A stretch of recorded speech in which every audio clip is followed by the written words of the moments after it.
So part 2 of this video, when I go see this guy at Craigslist, stop shooting me! This guy, when I see him on Craigslist, all I remember thinking when I'm looking at his apartment, because I've seen his apartment before, but I didn't move in. And when I walked into his house the first time, I think I was in my early 30s. Stop shooting me! They're shooting me with some sort of electronic device and it's hurting like the bones. It's hurting the fucking bones or some shit. I don't know what it is. It's not a fucking disease. It feels like the internal bones is fucking hurting.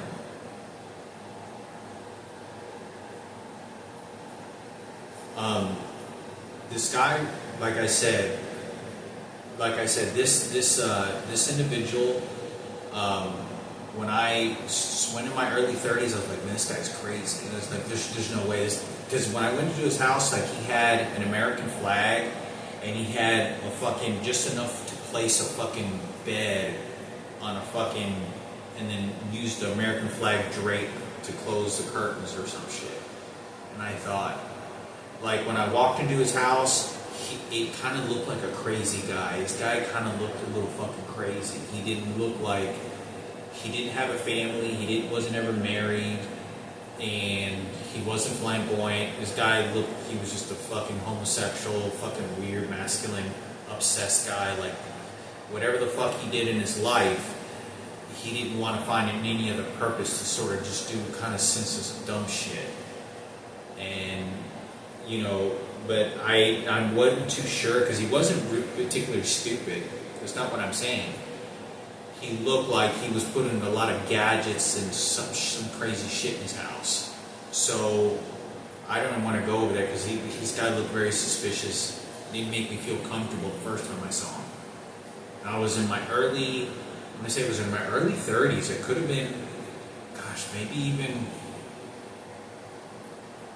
I don't know how old I was. I went there one time because he was renting a room out.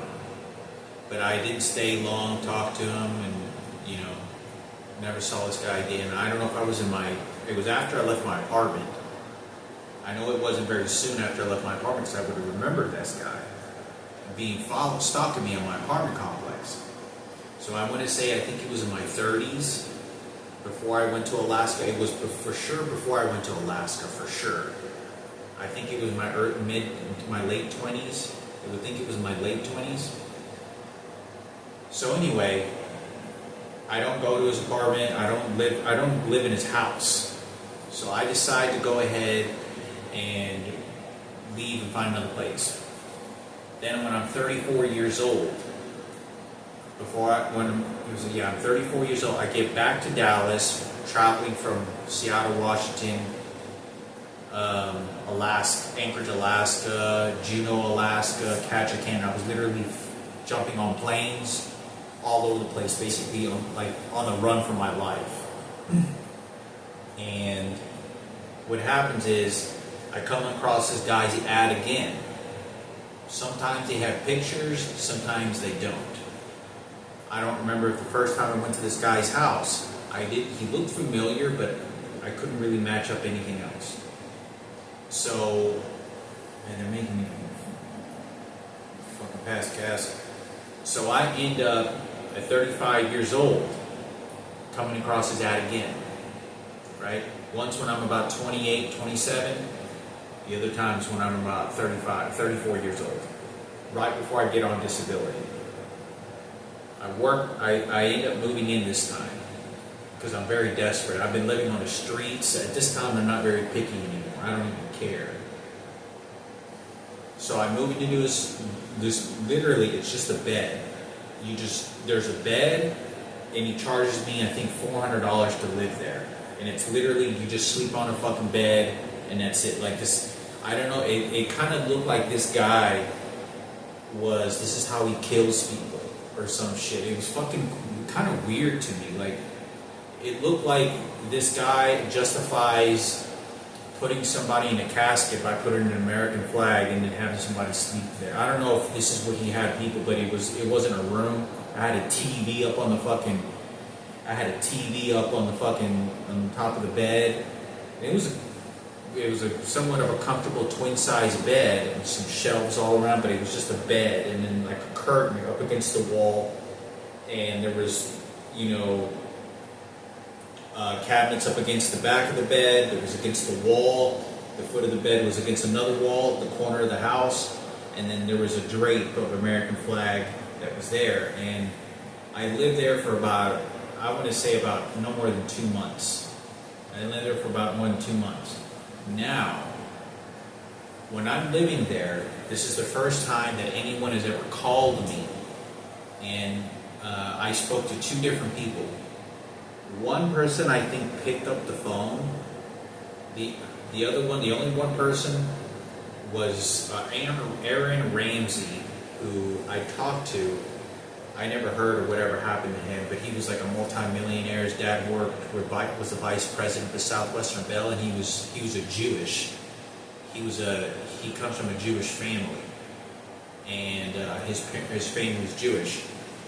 Cool guy, used to know him, Daniel Box, and he said a lot of helpful advice, and I could just tell he really didn't.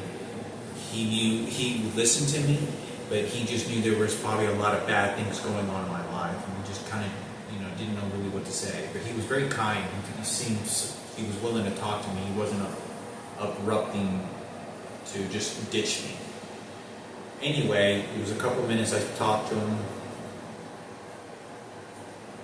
A couple weeks later, while I'm living at this crazy guy's house, that I don't know that eventually this guy was the one that was stalking me, one of the people that was, when I was in my 20s, is Lindsay Wessinger calls me. When Lindsay Wessinger calls me, she calls me out of nowhere, and I don't have a relationship with Lindsay Wessinger. I went to high school with her, went to a couple raves. I think I went to, we were trying to go to raves. I know that I've seen her, maybe at a party or two, but she was very good friends with Dana Fox, and I thought she was an identical twin. I was almost sure of it, but I knew her from the people that I knew, friends, because I had seen her with Robert Zarate, Daniel Box. And I remember going to a few parties, driving around, planning to try to go to a rave, but we never made it to the rave. Anyway, she calls me, and I was in her class. We, talked to each other comfortably in language arts class when we were in high school. She seemed to be very gravitated toward me. Out of all the students and all the people that were talking, she was particularly kind of weird. Not weird, but she was particularly seemed to be very interested, who I was. She gravitated naturally toward me, and I was more willing to talk to her than anyone else because I was very quiet. But she called me. I'm living at this crazy guy's house. I just got back from Alaska. I'm 34 years old, and whenever I'm living there, I talk to her for an hour, and then I talked to her for a long time. I was trying to explain to her what was going on, and I'm always very scared because I don't want to scare anyone the way that I talk, because the thing, not the way that I talk, but what I talk about, because what I talk about, no one wants to deal with and get scared of, because they know that this is a crazy story, that there are crazy people out there, and whatever crazy person is doing this to me, they don't want this to do it to them, so they'll just ditch me. And that's what they'll do. But she was willing to listen to me, and I was, to some extent, and I was just really nervous, and she said she was watching my videos or something like that. And she said that she felt like God was telling her to call me, or God was some sort of, she said God, and she said that something, an instinct, God was telling her that she needed to reach out to me, and that she's a very good person. Stop shooting me! She was trying to reach out to me. And I talked to her for about an hour, and then I think a couple weeks later, I talked to Justin, her boyfriend, or her baby's dad, who I knew him very well. That's why I talked to her. I knew him very well because I went to middle school with, and he knew very good Anthony, John Basili, and Richard Murphy as well. But the fact is that this guy, I talked to him. He drove an 18-wheeler. I talked to him for like an hour, telling him about the electronic devices and all the crazy conspiracy, crazy shit. And I'm very quiet when I'm talking on the phone because I don't want this guy listening to me. This guy's like, he has all these electronic devices on his tables, and like he's hijacking people's cars and fucking computers and shit. And I was like, I don't know what this mother. And this guy he seemed to be fucking crazy. And let me tell you how crazy this is. Anyway, I talked to both of them while I'm living there within the first month. And then I didn't talk to Lindsay again. Because I was like scared. I started traveling, moving. I'm thinking that this is supposed to be a surprise. No, it never was. Before I move out, like 3 weeks before I move out, I was only there for 2 months. I'm 34 years old. I walk in where this guy is like, doesn't have a TV, and he's like a kitchen and living room. And the house is kind of shitty. It's not a real nice looking house. And walking over, whatever his name was, I think he didn't listen to me, or I don't know if he was there, and I look around the corner, or like I step into the kitchen, and the kitchen is sort of attached to the living room, which is like basically like a hallway living room, and a hallway of a kitchen. And I look over, and this guy is he's on his love seat. And he's like this, and he's profusely sweating. He's profusely sweating, and the house particularly didn't have a lot of AC, but he's doing this.